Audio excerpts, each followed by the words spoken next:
Peoples party के chairman Bilawal Bhutto Zardari साहब ने कौमी असेंबली में काला सांप कह दिया है। क्या सांप एमक्यूएम को कहा है या किसी और को? और एमक्यूएम ने एक ऐसा नाकाबिले माफी जुर्म कर दिया है जिसके बाद एमक्यूएम को अब माफ नहीं किया जाएगा। वो गलती क्या है, वो जुर्म क्या है, इस हवाले से आपको बताएंगे जी। अस्सलाम वालेकुम, मेरा नाम खुर्रम फहाद है। सबसे पहले बात करते हैं बिलावल भुट्टो जरदारी साहब की, जो मुस्तकबिल के वजीर आजम के एक कैंडिडेट हैं। अब बिलावल भुट्टो साहब ने कौमी असेंबली में 26वीं आईनी तरमीम के हवाले से इजलास हो रहा था। उन्होंने कहा काला सांप। अब बात यह है कि कौमी असेंबली में इजलास हो रहा था 26वीं आईनी तरमीम के हवाले से, और आपको 2 महीने पहले ही बता दिया था कि हुकूमत ये 26वीं आईनी तरमीम को पास करवाने में कामयाब हो जाएगी, नंबर गेम ने पीछे रहने के बावजूद भी। क्यों? क्योंकि पाकिस्तान में वही सियासी जमात हुकूमत बनाती है जिसके पीछे इस्टेब्लिशमेंट का हाथ होता है, और इसी वजह से हुकूमत वक्त हर किस्म के कानून और आइन पास करवाने में कामयाब हो जाती है। लेकिन फिर होता यही है कि मुस्तकबिल में यही कानून, यही तरमीम, यही आइन जो है वो उसी सियासी जमात के गले पड़ जाता है। तो आपको 2 महीने पहले बताया था, और इसी चैनल पे वीलॉग अभी तक मौजूद हैं सबूत के तौर पे कि फजलुर रहमान साहब जो हैं वो हुकूमत का साथ देंगे और वो कभी भी तहरीक इंसाफ का साथ नहीं देंगे, या आपको पहले ही बता दिया था। और जब ऐन मौके पे जब इस बात का ऐलान किया गया कि जो फजलुर रहमान साहब हैं वो हुकूमती इत्तेहाद का साथ दे रहे हैं और 26वीं आईनी तरमीम के हक में वोट दे रहे हैं, तो पीटीआई के हाथों के तोते उड़ गए, उनके होश खता हो गए और उन्होंने आपे से बाहर होके वॉक आउट कर दिया। लेकिन भाई हुकूमत तो कामयाब हो गई। अब बात यह है कि बिलावल भुट्टो साहब ने बोला है कि उन्होंने काले सांप के दांत तोड़ दिए हैं, तो उसका जहर निकाल दिया है। अब बहुत सारे लोग ये समझ रहे हैं कि शायद उन्होंने अपने सूबाई हरीफ एमक्यूएम को ऐसा कहा है, लेकिन नहीं भाई, एमक्यूएम में ना तो सारे लोग काले हैं और ना ही सांप हैं, बल्कि एम बिलावल भुट्टो साहब ने काला सांप कहा है काले कोट वालों को। क्योंकि जो उनके नाना बिलावल भुट्टो जो नाना हैं जुल्फ़िकार अली भुट्टो, वो जब वजीर आजम थे, ज़ियाउल हक साहब ने उनकी हुकूमत ख़त्म कर दी थी, इक़्तिदार पे कब्जा कर लिया था, डिक्टेटर बन गए थे, भुट्टो साहब को फांसी दे दी थी। लेकिन वो फांसी ज़ियाउल हक साहब ने अपने हाथों से उनका गला नहीं घोंटा था, बल्कि उस वक्त की अदलिया को इस्तेमाल किया था। और जो उस वक्त के जो अदालत के सुप्रीम कोर्ट के जज हैं, उन्होंने भुट्टो साहब को तख्ता दार पे लटकाया था और बाद में अपनी गलती का एतराफ़ किया था। लेकिन वैसे तो अब सिंध में भुट्टो जिंदा हैं हर घर में, जब भी पीपल्स पार्टी को वोट मिलता है।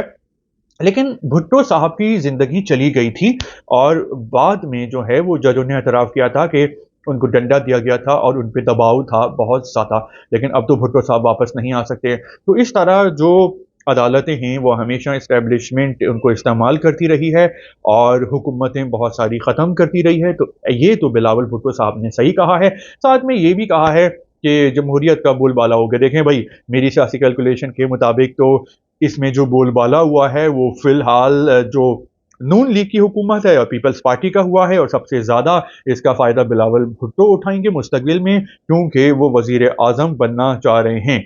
और जो ये आईनी तरमीम लाई गई है, तो ये जमहूरियत और आवाम के मफाद में नहीं लाई गई है, बल्कि इन हुकूमत में शामिल पार्टियों ने अपने मफाद के लिए लाए हैं, क्योंकि उनको खौफ था कि जो मुस्तकबिल में आने वाले चीफ जस्टिस हैं मंसूर अली शाह, वो अब नहीं आएंगे क्योंकि आईनी तरमीम पास हो गई है, और वो अगर आ जाते तो इस हुकूमत को ख़त्म कर देते। इस हुकूमती इत्तेहाद को ये खौफ था लाहक।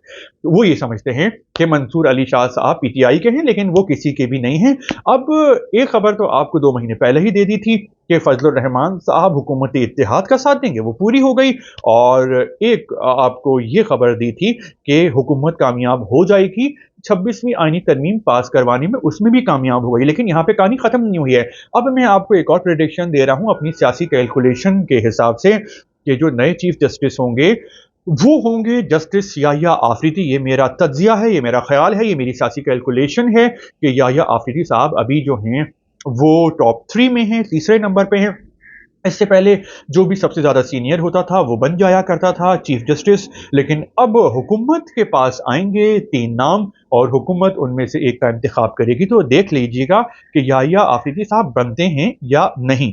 अब बिलावल भुट्टो साहब ने तो कह दिया है कि उन्होंने काले सांप के जो है वो ज़हर निकाल दिया है दाँत तोड़ के, लेकिन इस आईनी तरमीम का मुस्तक़बिल में इन सियासी जमातों को भी नुकसान होगा, आप देख लीजिएगा।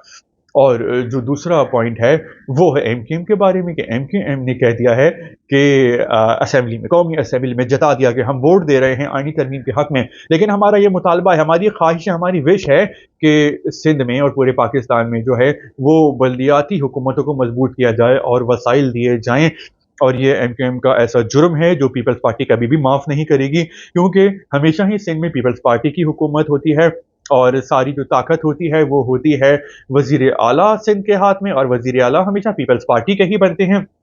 हालाँकि उनकी परफ़ॉर्मेंस इतनी ख़ास नहीं है पीपल्स पार्टी की, जो पंजाब के दुबई को छोड़ें, पंजाब से ही अगर कंपेयर किया जाए, तो जो सिंध है वो पंजाब से भी बहुत पीछे है, बाकी दुनिया की तो ख़ैर क्या मुकाबला करना।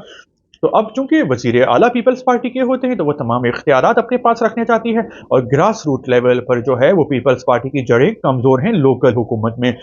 तो एमकेएम को माफ़ी नहीं मिलेगी, क्योंकि अगर जो इख्तियारात हैं वो ऊपर से नीचे तक मुंतकिल किए जाते हैं लोकल हुकूमत तक, बल्दियाती हुकूमतों तक, तो फिर तो उनको काम करना पड़ेगा, क्योंकि लोकल गवर्नमेंट के नुमाइंदे उन्हीं गली कूचों में रहते हैं और फिर उनको काम करके ही दिखाना पड़ेगा। भागेंगे तो उनके घर वाले वहाँ पे होते हैं, तो वो कहीं भाग नहीं सकते, और काम उनको करना पड़ेगा, क्योंकि वो उस इलाके के इन आउट्स खूबियाँ खराबियाँ जानते हैं। तो भाई यूरोप ने, अमेरिका ने इसी तरह जो है वो तरक्की की है, इसी तरह वहाँ पे जो है वो हालात बेहतर हुए हैं, अवाम खुश हैं, क्योंकि वहाँ पे लोकल गवर्नमेंट जो है वो मजबूत हैं। तो एमकेएम का मुतालबा ना तो पूरा किया जाएगा, क्योंकि अगर पूरा हो जाता है तो लोकल गवर्नमेंट्स को काम करके दिखाना पड़ेगा, इस तरह पाकिस्तान तरक्की कर जाएगा, लेकिन जो पीपल्स पार्टी के पास इख्तियारात कम हो जाएंगे। तो एक तो ये बात मानी नहीं जाएगी, और इस तरह जो पीपल्स पार्टी का अताप का निशाना अब एमकेएम बनेगी, जो कि हमेशा ही बनती आई है। तो इस तमाम तरह टॉपिक्स के बारे में आपकी क्या राय है? आपके अगर कुछ कमेंट्स हैं तो आप खुल के कर सकते हैं। शुक्रिया आपका।